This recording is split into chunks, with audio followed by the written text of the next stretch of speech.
வணக்கம் மக்களே, welcome back to ஷப்தீனாஸ் kitchen. இன்னைக்கு நம்ம கிச்சனில் பார்க்க போது தக்காளி குழம்பு எப்படி பண்ணுறது பார்க்க போகிறோம்.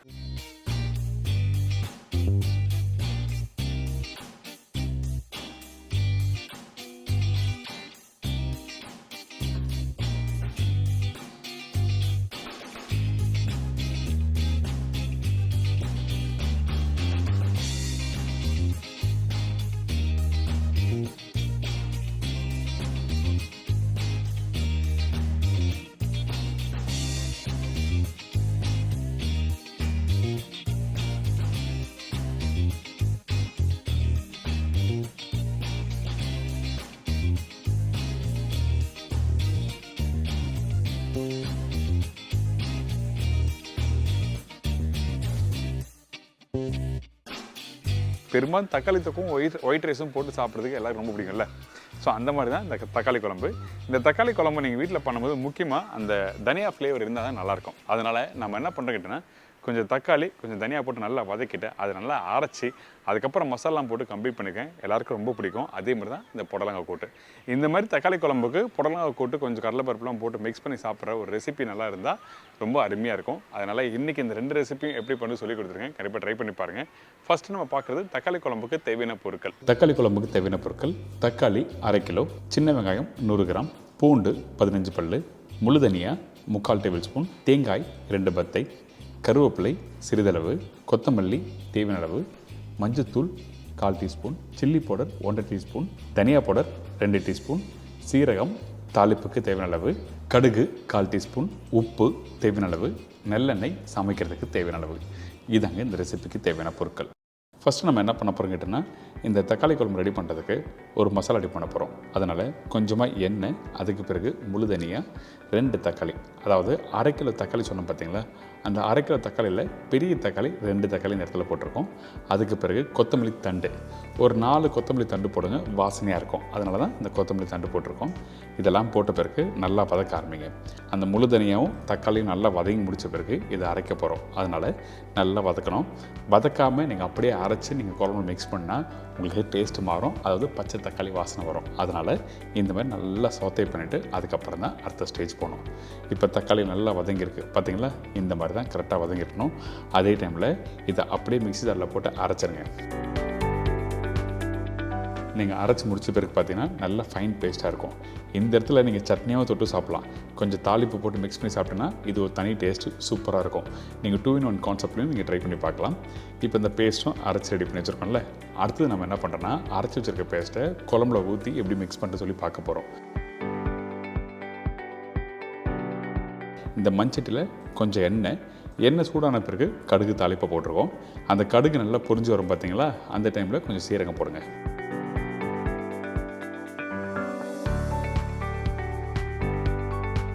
அதுக்கு பிறகு நம்ம என்ன பண்ணுறோம், முழு பூண்டு 15 பல்லு சொல்லியிருக்கேன். உங்களுக்கு வேணும்னு ஒரு 10 பல்லு எக்ஸ்ட்ரா போட்டுக்கலாம். அதே டைமில் கொஞ்சம் பச்சை கருவேப்பிலை போட்டிருக்கோம்.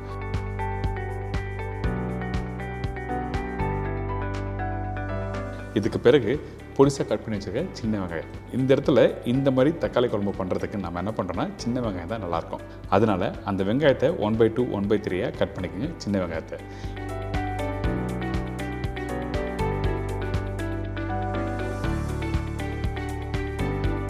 இதுக்கு பிறகு லைட்டாக சோத்தை பண்ணிட்டு பொடிசாக கட் பண்ணி வச்சுருக்க தக்காளி, அரைக்கிறதுக்கு 2 தக்காளியும் வதக்கிறதுக்கு மீதி தக்காளி போட்டிருக்கேன்.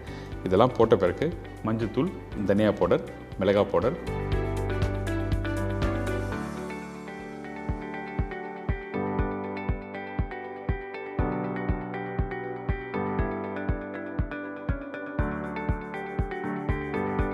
கொஞ்சம் உப்பு, இதெல்லாம் போட்ட பிறகு தண்ணி ஊற்றாமல் அப்படியே மீடியமான ஃப்ளேமில் வச்சு நல்லா வதக்க ஆரம்பிங்க.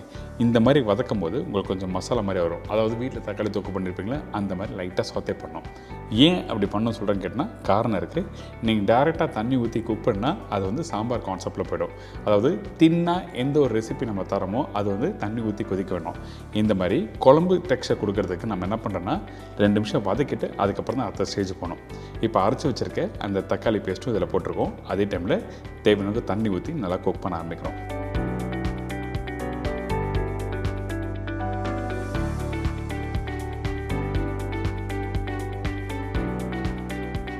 கொதிக்க வைக்கிற பக்குவம் என்ன கேட்டினா குறைஞ்சபட்சம் ஒரு 8லேருந்து 10 நிமிஷம் டைம் இருக்கும். அதே டைமில் குக் பண்ணி முடித்த பிறகு நீங்கள் செக் பண்ணால் தெரியும் அந்த தக்காளியோட பச்சை வாசனையும் அந்த மசாலா நல்லா வெந்த பிறகு உங்களுக்கு காரத்தோட அளவு அந்த புளிப்புற தன்மை எல்லாமே ஈவனாக இருக்கும். ஸோ இந்த மாதிரி வந்ததுன்னா அந்த குழம்பு நல்லா சூப்பராக இருக்கும். இப்போ நம்ம என்ன பண்ணுறோம், ஒரு மூடி போட்டு நல்லா கொதிக்கிட்டுன்னு சொல்லிட்டு அப்புறம் ஓப்பன் பண்ணி பார்த்தீங்கன்னா இந்த குழம்பு இந்த மாதிரி ரெடியாக இருக்கும்.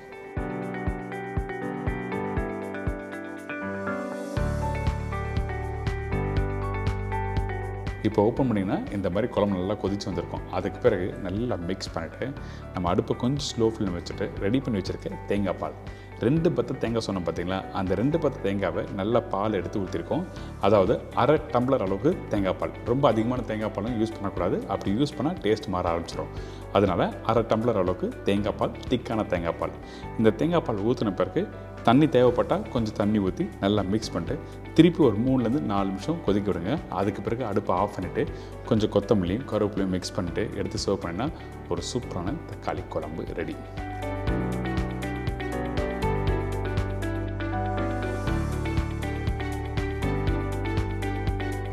நம்ம என்னதான் தக்காளி குழம்பு ஃபினிஷிங் நல்லா முடித்தாலும் கடைசியாக ஒரு டேபிள் ஸ்பூன் நல்லெண்ணெய் ஊற்றிட்டு அதுக்கப்புறம் மிக்ஸ் பண்ணி சர்வ் பண்ணால் இன்னும் சூப்பராக இருக்கும்.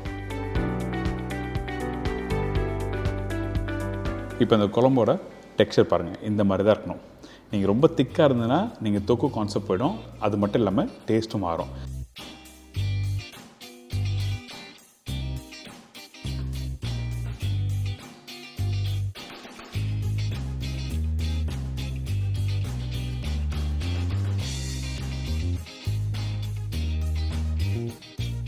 இப்போ இந்த தக்காளி குழம்பு ரெடி பண்ணுறது எல்லாம் தெரிஞ்சிருக்கோம்.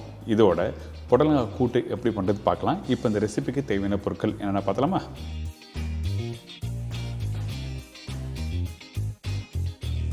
புடலங்காய் கூட்டுக்கு தேவையான பொருட்கள்: புடலங்காய் 300 கிராம், கடலைப்பருப்பு 3 டேபிள் ஸ்பூன், பாசிப்பருப்பு 1 டேபிள் ஸ்பூன், பெரிய வெங்காயம் 1, பெரிய தக்காளி 1, பச்சை மிளகாய் 2லேருந்து 3 நம்பர், இடித்த பூண்டு 10லேருந்து 12 பல்லு, சீரகம் 1 டேபிள் ஸ்பூன், மஞ்சத்தூள் 1/4 டீஸ்பூன், மிளகாய் பவுடர் 1/4 டீஸ்பூன், தனியா பவுடர் 1/2 டீஸ்பூன், கடுகு 1/4 டீஸ்பூன், தேங்காய் 1 பத்தை, உப்பு தேவையான அளவு, தேங்காய் எண்ணெய் 2 டேபிள் ஸ்பூன், நெல்லெண்ணெய் சமைக்கிறதுக்கு தேவையான அளவு. இதாங்க இந்த ப்ரிப்பரேஷன் தேவையான பொருட்கள்.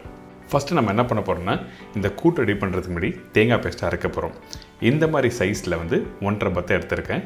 அந்த தேங்காய் தான் இந்த மாதிரி கட் பண்ணி போட்டிருக்கோம் ரஃப்பாக. பச்சை மிளகாய் 1 போட்டிருக்கேன். காரத்துக்கு ஏற்ற மாதிரி நீங்கள் 1 இல்லைன்னா 2 போடலாம்.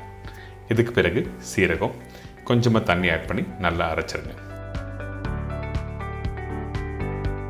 இந்த தேங்காய் பேஸ்ட்டை அரைக்கும் போது 85 to 90% அளவுக்கு அரைச்சிருங்க. ஃபைன் பேஸ்ட் அரைக்கக்கூடாது எப்போவுமே கூட்டுக்கு. கொஞ்சமாக திரியாக இருந்தால் தான் நல்லாயிருக்கும் சாப்பிட்றதுக்கு. இதுக்கு பிறகு பருப்பு, அதாவது கடலைப்பருப்பும் பாசிப்பருப்பும் தண்ணியில் ஊற வச்சுருக்கேன். குறைஞ்சபட்சம் ஒரு 2 மணி நேரம் நல்லா ஊற வச்சுட்டு அதுக்கப்புறம் வேக போடுங்க. இப்போது இந்த குக்கரில் போட்ட பிறகு தண்ணி தேவையான அளவுக்கு ஆட் பண்ணி கொஞ்சம் வெஜிடபிள்ஸும் ஆட் பண்ணி கரெக்டாக 3லேருந்து 4 விசில் விட்டு நீங்கள் பாயில் பண்ணி எடுத்தீங்கன்னா இந்த பருப்பு ரெடி. இந்த இடத்துல நம்ம என்னென்ன காய் யூஸ் பண்ண போகிறோம் கேட்டிங்கன்னா, தக்காளி, பெரிய தக்காளி சொன்னோம் பார்த்தீங்களா, அதில் 2 ஸ்லைஸ் இது மாதிரி போட்டுருங்க. அதுக்கப்புறம் கருவேப்பிலை, காரத்துக்கு ஏற்ற மாதிரி பச்சை மிளகாய் 1 இல்லை 2 போடலாம். வெங்காயம் அதே மாதிரி கொஞ்சமாக போட்டு பாயில் பண்ணுறோம். இதுக்கு பிறகு கொஞ்சம் மஞ்சத்தூள் போட்டு நல்லா மூடி போட்டு வேக வச்சுருங்க.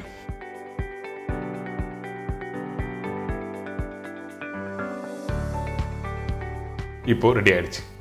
பருப்பு பாருங்கள் எந்த அளவுக்கு நல்லா வெந்திருக்குன்னு காமிக்கிறேன். அந்த பாசி பருப்பு நல்லா வெந்திருக்கும், கடலைப்பருப்பு முழுசாக இருக்கும். கடலைப்பருப்பு முழுசாக இருந்தால் தான் அந்த ப்ரிப்பரேஷன் நீங்கள் கூட்டு சாப்பிடும்போது நல்லாயிருக்கும். நிறைய பேர் கடலைப்பருப்பு என்ன பண்ணால் கொஞ்சம் அதிகமாக வேக வச்சுருப்பாங்க. வெறும் கடலைப்பருப்பு போட்டாலும் நல்லா இருக்காது. அதனால தான் கடலைப்பருப்பும் பாசிப்பருப்பு ஒன்றா போட்டிருக்கேன். பருப்பு நீங்கள் கையில் எடுத்திங்கன்னா அப்படியே உடையிற மாதிரி இருக்கணும். இந்த மாதிரி பக்குவத்தில் இருந்தால் தான் நல்லாயிருக்கும்.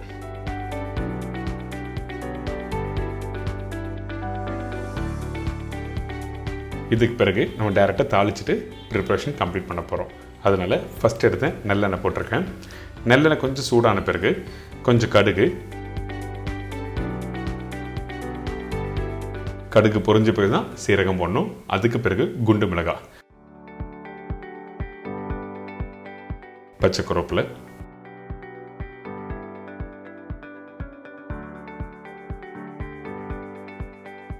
இடித்து வச்சுருக்க இந்த பூண்டு இதில் போட்டிருக்கோம். எப்போவுமே கூட்டு பண்ணும்போது நிறைய பேர் பூண்டு போட மாட்டீங்க, ஆனால் பூண்டு போட்டு சாப்பிட்டு பாருங்கள், சூப்பராக இருக்கும். அந்த பூண்டு வந்து வித் ஸ்கின்னோட இடித்து போடுங்க, அந்த ஃப்ளேவர் நல்லா எடுத்து கொடுக்கும். இப்போது வெங்காயம் கட் பண்ணி போட்டிருக்கேன். இந்த வெங்காயம் வந்து ரொம்ப நேரம் குக் பண்ண வேண்டாம், கரெக்டாக ஒரு 50%, அதாவது ஹாஃப் டன் அளவுக்கு வதக்கிட்டு அதுக்கப்புறம் தக்காளி போடலாம்.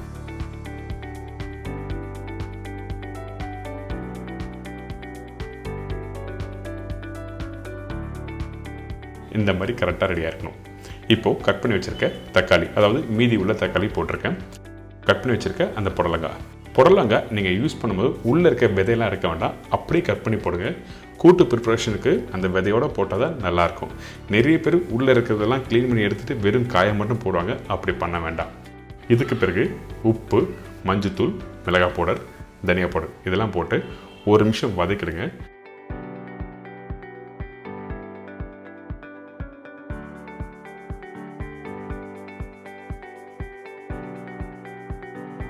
வதக்கி முடித்த பிறகு தேவையான அளவுக்கு தண்ணி ஆட் பண்ணி கொஞ்சம் குக் பண்ணுங்கள். அதே டைமில் அதிகமான தண்ணி வேண்டாம், கரெக்டான அளவு தண்ணி ஆட் பண்ணி காயை கரெக்டாக வேக வச்சுருங்க.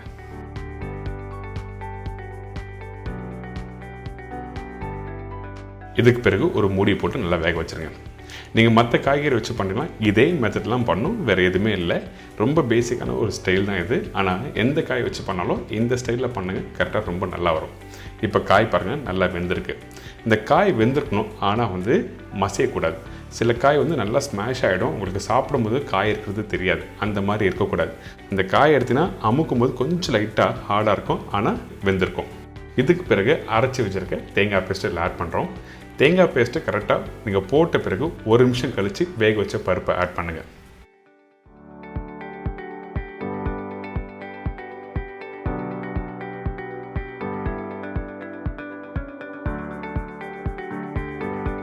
இப்போது பருப்பு போட்டிருக்கேன்.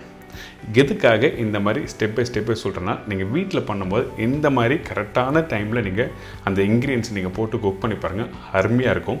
நிறைய பேர் வேக வைக்கிறேன்னு சொல்லிட்டு, அதாவது கூட்டை வந்து வேக வைக்கிறேன்னு சொல்லிட்டு எல்லாத்தையும் ஒன்றா போட்டு தாளித்து கொட்டுறது தான் கூட்டுன்னு நினைக்கிறீங்க. ஆனால் எந்த டைமில் எந்த ஸ்பைசஸ் போடணும்னு சொல்லிட்டு அது தெரிஞ்சுட்டு நீங்கள் ப்ராப்பராக பண்ணிடலாம், அருமையாக இருக்கும். வீட்டில் இருக்க மக்களும் வந்து எதுக்காக இன்னொரு கிரேவி வேணும்னு சொல்லிட்டு கேட்க மாட்டாங்க, கூட்டே போதும் நான் சாப்பிட்றேன்னு சொல்லுவாங்க.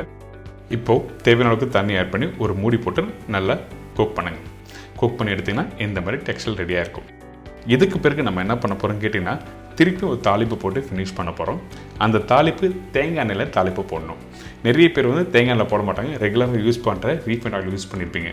ஃபஸ்ட்டு ப்ரிப்பரேஷன் ஸ்டார்ட் பண்ணும்போது நல்லெண்ணெய், ஃபைனலாக தேங்காய் எண்ணெய் போட்டு பாருங்கள், அந்தளவுக்கு சூப்பராக இருக்கும்.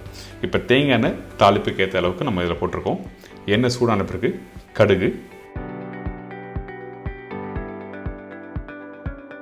பூண்டு, காஞ்ச மிளகாய், கருவேப்பிலை இது எல்லாத்தையும் ஒன்றா தாளிச்சிட்டு அதுக்கப்புறம் ஏற்கனவே ரெடி பண்ணி வச்சுருக்க அந்த கூட்டில் போட்டு மிக்ஸ் பண்ணால் ரெடி.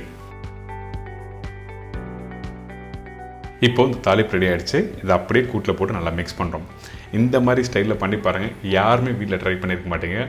ஆனால் பக்குவமாக இன்றைக்கி நான் சொல்லி கொடுத்துருக்கேன், கண்டிப்பாக ட்ரை பண்ணி பார்த்து என்ஜாய் பண்ணுங்கள்.